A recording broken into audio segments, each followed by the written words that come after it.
Hurricane season will be upon us in a few days, so here's my 2023 Atlantic hurricane season forecast.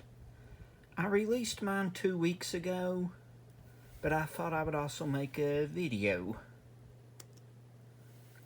Hurricane season officially begins June 1st and goes to November the 30th.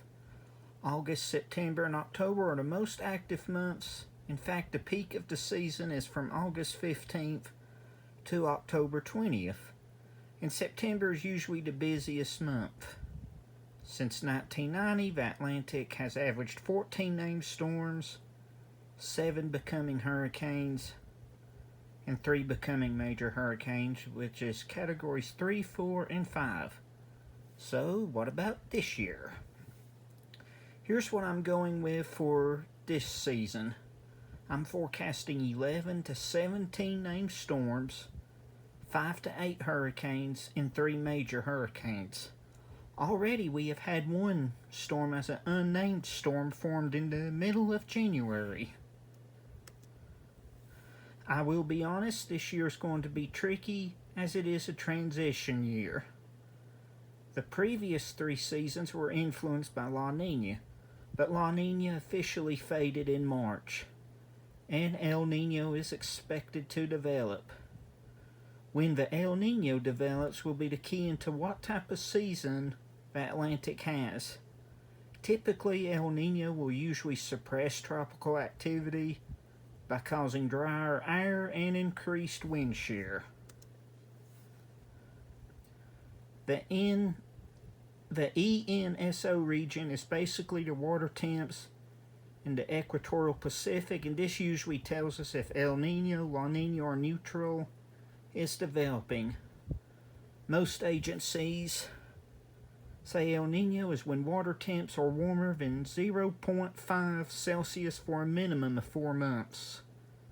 And it's the opposite of La Nina. And here's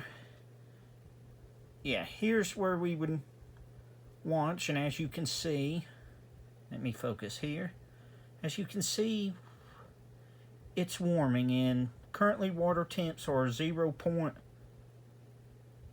to 0.5 Celsius above average, so right now we're right on the threshold, but this is expected to continue to warm, and when it does, it will be an El Nino. But there is some uncertainty to this forecast. As I stated, normally an El Nino would suppress tropical activity in the Atlantic. However, water temps in the Atlantic basin remain above average, and so that could provide fuel for storm development. If El Nino develops later in the fall, past the peak, we will likely have an average to slightly above average season. But if it develops around the peak of the season, or even before, we will likely have a below average season. Even with above average water temperature, storms would likely be fighting strong wind shear and dry air. I looked at the past. I really looked at years that La Nina and neutral conditions transitioned to El Nino. The results were mixed. Some seasons ended up with average to slightly above average seasons. Others ended up below average. Again, when the El Nino developed was the key. So far, this season's kind of reminding me of the 2018 season. The 2018 season was a transitional year, as the La Nina that developed in 2016, it did fade in spring of 2018.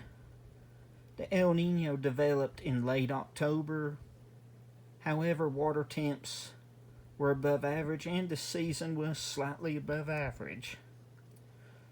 Also, 2023, could it be like 2002?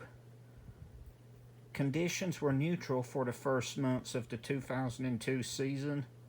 However, El Nino rapidly developed and was established by October.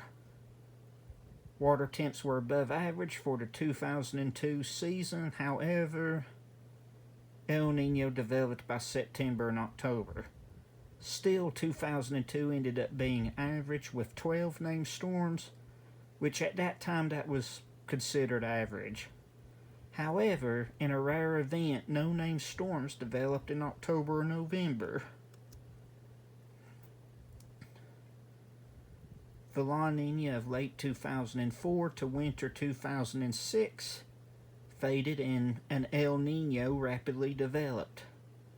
2006's El Nino was established by July or August. Some sources say September. As a result, the 2006 was slightly below average with 10 named storms. The La Nina of summer 2007 to winter 2009 faded, and El Nino quickly developed before the peak of the hurricane season. The 2009 season was a below average season with 9 named storms. Conclusion, as I have stated, when El Nino develops will determine our season. A late El Nino favors average to slightly above average activity, as conditions would be neutral for most of the season. An earlier El Nino would favor below average activity, and this is why there is a range in my forecast to accommodate that. I cannot stress, though, all it takes is one storm to make it a bad year. 2 years that are examples of that are 1983 and 1992. In 1983, there were only 4 named storms, which was record low activity in the satellite era, which is from 1960 to present. However, one of those storms was Hurricane Alicia, which made landfall in Texas as a Category 3 and caused $3 billion in damages. At that time, it was one of the costliest hurricanes. In 1992, only 7 named storms developed, but one of those was Andrew, which made landfall in South Florida as a Category 5 hurricane, and later Louisiana as a Category 3. And Andrew caused over $26.5 billion in damages. So always be prepared no matter if the season is below average, average or above. And if you want to follow or like my weather page on Facebook, it can be found at Southeast Tennessee and North Georgia Weather. And this concludes my hurricane forecast.